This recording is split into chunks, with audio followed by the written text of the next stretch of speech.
الحمد لله نحمده ونستعينه ونستغفره ونؤمن به ونتوكل عليه ونعوذ بالله من شرور أنفسنا ومن سيئات أعمالنا من يهده الله فلا مضل له ومن يضلله فلا هادي له ونشهد أن لا إله إلا الله وحده لا شريك له ونشهد أن سيدنا ومولانا محمدا عبده ورسوله صلى الله تعالى عليه وعلى آله وأصحابه وأزواجه وذرياته وأتباعه وبارك وسلم تسليما كثيرا أما بعد فأعوذ بالله من الشيطان الرجيم بسم الله الرحمن الرحيم وَإِذِ ابْتَلَى إِبْرَاهِيمَ رَبُّهُ بِكَلِمَاتٍ فَأَتَمَّهُنَّ صدق اللہ العظیم۔ محترم دوستو بزرگوں،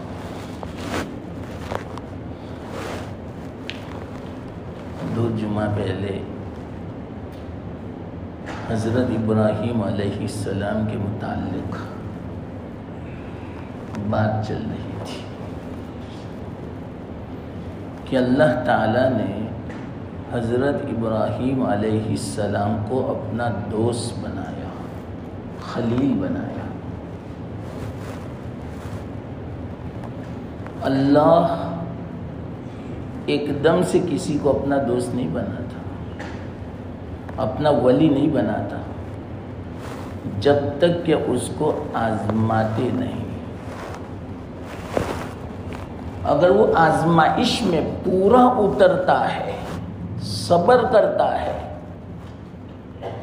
آزمائش میں اللہ کے حکم کو پورا کرتا ہے، حکم کے خلاف نہیں کرتا، تو اللہ تعالیٰ اپنا ولی بنا دیتا۔ اور اللہ اپنے ولی کے ساتھ جو سلوک فرماتے ہیں ہمارے وہم و گمان میں بھی نہیں آ سکتے۔ پوری دنیا کو گویا اس کے ماتحت میں فرما دیتے ہیں۔ جو اللہ کے حکم کے ماتحت میں آ گیا، ساری کائنات اس کے حکم کے ماتحت میں۔ وہ جو چاہتا ہے اللہ تعالیٰ اس کی چاہت پوری فرماتا ہے، وہ جو دعا کرتا ہے اللہ اس کی دعا قبول فرماتے ہیں۔ جب ایک مرتبہ کوئی امتحان میں کامیاب ہو جاتا ہے اور اللہ جب اپنا دوست اور ولی بنا لیتا ہے، اس کے بعد انعامات شروع۔ تو ابراہیم علیہ السلام کو تو خلیل بنانا تھا، اپنا اللہ کا دوست، ان کا لقب پڑ گیا خلیل اللہ۔ تو ایسے ہی تھوڑی خلیل بنایا ہوگا، بڑی آزمائش آئی۔ اللہ خود فرماتے ہیں کہ ابراہیم کو ان کے رب نے آزمایا تو وہ اپنی آزمائش میں پورے اترے، ناکام نہیں ہوئی آزمائش میں، تو انعام ملا۔ سب سے بڑا انعام یہ ہے اللہ کسی کو اپنا دوست بنا لے، اپنا ولی بنا لے، کسی کے بارے میں اللہ تعالیٰ یوں فیصلہ فرما دے میں ان سے راضی ہو گیا، اس سے بڑا انعام کوئی نہیں دنیا میں۔ صحابہ کو کیسا آزمایا؟ کلام مجید میں اولئک الذین امتحن اللہ، یہ وہ لوگ ہیں کہ اللہ تعالیٰ نے ان کے قلوب کا امتحان لیا تقوی کے لیے تو پورے اترے وہ۔ تو کیا انعام ملا؟ دنیا ہی میں کلام مجید میں اللہ تعالیٰ نے ان کے بارے میں اعلان فرما دیا رضی اللہ عنہم ورضوا عنہ، اللہ ان سے راضی، وہ اللہ سے راضی۔ دنیا ہی میں اعلان فرما دیا جنت میں داخلے کا، اس سے بڑا کیا انعام چاہیے؟ پوری دنیا کا اگر کوئی بادشاہ ہو، پوری دنیا اس کو دے دی جاوے، لیکن اس کے مقابلے میں اگر کسی کو صرف اللہ کی رضامندی مل جاوے، ساری کائنات اللہ کی رضامندی کا مقابلہ نہیں کر سکتی۔ اتنی بڑی نعمت ہے۔ تو یہ ملی صحابہ کو، لیکن کیسے ملی؟ امتحان میں پورے اترے۔ اللہ تعالیٰ نے ان کا امتحان لیا تھا۔ کیسا امتحان؟ پورے واقعات، پوری تاریخ اٹھاؤ، سیرت کا مطالعہ کرے تو آپ کو پتا چلے کیسا فقر و فاقہ، وطن چھوڑا، کاروبار چھوڑا، اپنی جائیداد چھوڑی، اپنے ماں باپ کو قربان کیا، اولاد بیوی بچوں کو قربان کیا۔ جس وقت جو اللہ کا حکم آیا اس حکم کے لیے تیار صحابہ، تو پھر بعد میں انعام ملا اللہ کی رضامندی کا، دنیا ہی میں جنت کی بشارت۔ اس لیے یاد رکھنا، اگر کسی کو اللہ کا ولی بننا ہے، دوست بننا ہے، اس کو چاہیے کہ وہ آزمائش کے لیے تیار ہو جائے۔ یہ ہو نہیں سکتا کہ اللہ کا ولی بننا چاہتا ہے، آزمائش نہ آوے، اللہ کی طرف سے مصیبتیں بلائیں نہ آوے، یہ نہیں ہو سکتا۔ یہ تو حدیث میں ہے، اشد الناس اشد البلاء الانبیاء۔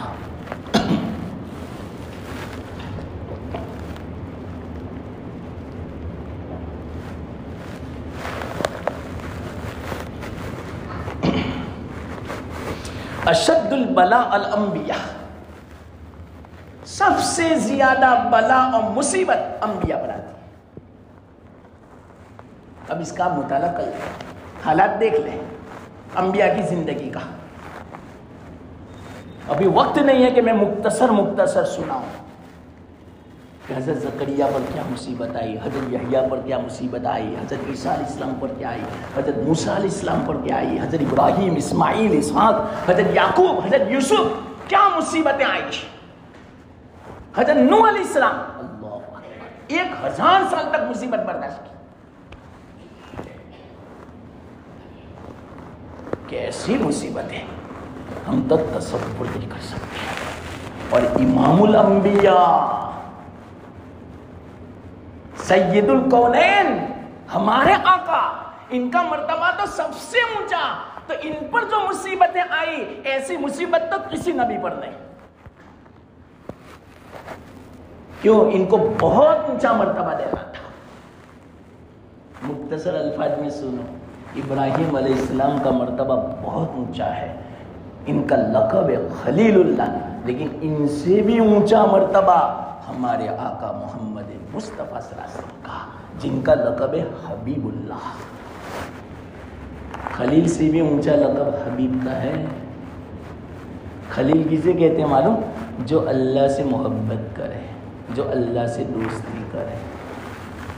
ہر مسلمان اللہ سے دوستی کرنا چاہتا ہے، اللہ سے محبت کرنا چاہتا ہے، اس کو بولتے ہیں خلیل۔ اور حبیب بولتے ہیں جس سے اللہ محبت کرے۔ سمجھ میں آئی بات؟ زمین آسمان کا فرق ہے۔ اپنا جو بادشاہ ہوتا ہے دنیا میں، ہر ایک کو تمنا ہوتی ہے میں اس کو دیکھوں، وہ مجھ سے بات کرے۔ ہر فرد اس ملک کا یہ تمنا کرتا ہے کہ بادشاہ کا دیدار ہو جاوے، بادشاہ کی زیارت ہو جاوے اور اس سے ملاقات ہو جاوے۔ تو کیا پوچھنا، پورا دن اس کو خوشی محسوس ہوتی ہے اور سب کو کہتا پھرتا ہے کہ آج میری بادشاہ سے ملاقات ہوئی، بادشاہ کے ساتھ بیٹھک ہوئی، بادشاہ سے باتیں ہوئی، بادشاہ نے میرے ساتھ مسکرا کے بات کی، بادشاہ نے مجھے یہ